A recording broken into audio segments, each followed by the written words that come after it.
भाजपा के राष्ट्रीय अध्यक्ष जेपी नड्डा ने पश्चिम बंगाल के हुगली में वंदे मातरम भवन का दौरा किया। इस दौरान उन्होंने कहा कि भारत की महान विभूति बंकिम चंद्र चटर्जी की कर्मस्थली पर आने का सौभाग्य मिला है।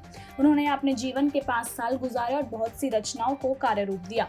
बंकिम चंद्र चटर्जी ने सारे देश और बंगाल को एक दृष्टि और दिशा दी है। उन्होंने आगे कहा कि हमारा राष्ट्रीय गीत वंदे मातरम हमारे देश की आजादी का मंत्र बना, जो यही गंगा और हुगली नदी के तट पर बंकिम चंद्र चटर्जी ने रचा था। आरबीआई के गवर्नर शक्तिकांत दास ने बुधवार को रेपो दर में 50 बेसिस पॉइंट की बढ़ोतरी की घोषणा की। आरबीआई गवर्नर ने बताया कि केंद्रीय बैंक की मौद्रिक नीति समिति ने सर्वसम्मति से रेपो दर में 50 बेसिस पॉइंट बढ़ाने के लिए मतदान किया है, जिससे अब यह दर 4.90% हो गई है। 8 जून को मौद्रिक नीति समिति की 3 दिवसीय बैठक के बाद 5 हफ्तों में दूसरी बार रेपो रेट में बदलाव हुआ है। केरल के सोने की तस्करी मामले के आरोपी सुपन्ना सुरेश ने इस संबंध में मुख्यमंत्री पिनराई विजयन और उनके परिवार पर गंभीर आरोप लगाए हैं। उन्होंने इस मामले में सीएम सहित उनकी पत्नी बेटी विजयन के 2 सहयोगियों और एक कैबिनेट मंत्री का नाम लिया। सुपन्ना के खुलासे के बाद से ही विपक्ष सीएम विजयन पर हमलावर हो गया है और वह लगातार सीएम से त्यागपत्र की मांग कर रहा है। देश में सांप्रदायिक ताकतों द्वारा जारी गतिरोध के बीच लाखों लोगों के हत्याओं का जिम्मेदार आतंकी संगठन अलकायदा भी कूद पड़ा है। अलकायदा ने भारत में आत्मघाती हमले की धमकी दी है। 6 जून को एक धमकी पत्र के जरिए आतंकवादी समूह अलकायदा ने कहा कि वह कट्टरपंथी धर्म के लिए लड़ने के लिए दिल्ली, मुंबई, उत्तर प्रदेश और गुजरात में आत्मघाती हमले शुरू करेगा।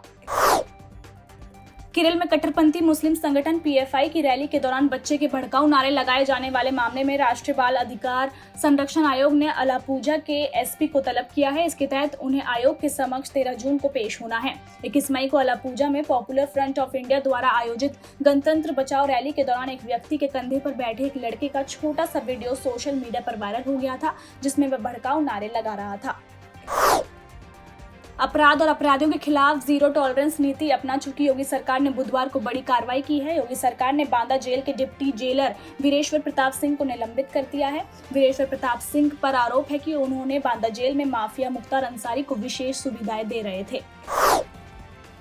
भारतीय राष्ट्रीय राजमार्ग प्राधिकरण ने एक नया कीर्तिमान स्थापित कर लिया है। प्राधिकरण ने 5 दिनों से भी कम समय में NH-53 राजमार्ग पर एक ही लेन में 75 किलोमीटर लगातार सड़क निर्माण करके गिनीज वर्ल्ड रिकॉर्ड में अपना नाम दर्ज कराया।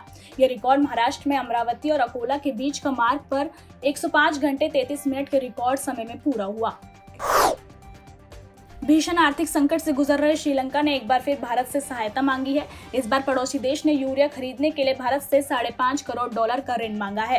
प्रधानमंत्री रनिल विक्रमसिंघे सरकार के एक अधिकारी ने कहा कि मंत्रिमंडल ने प्रधानमंत्री के भारत से खेती के लिए यूरिया खरीदने के प्रस्ताव को मंजूरी दे दी है। भारतीय महिला क्रिकेट टीम की कप्तान मिताली राज ने अंतर्राष्ट्रीय क्रिकेट के सभी प्रारूपों से संन्यास ले लिया है। उन्होंने ट्वीट कर यह जानकारी दी। मिताली राज ने टीम इंडिया के लिए 26 जून 1999 को डेब्यू किया था। वो पिछले 23 साल से भारतीय टीम के लिए खेल रही थीं। टोक्यो पैरालंपिक में स्वर्ण पदक विजेता अवनी लखेरा ने एक और कीर्तिमान रचा है। अवनी ने पैरा शूटिंग विश्व कप में विश्व रिकॉर्ड के साथ स्वर्ण पदक जीता है। इस आयोजन में अवनी ने अपने ही रिकॉर्ड को तोड़कर पेरिस पैरालंपिक गेम्स 2024 के लिए क्वालीफाई किया है।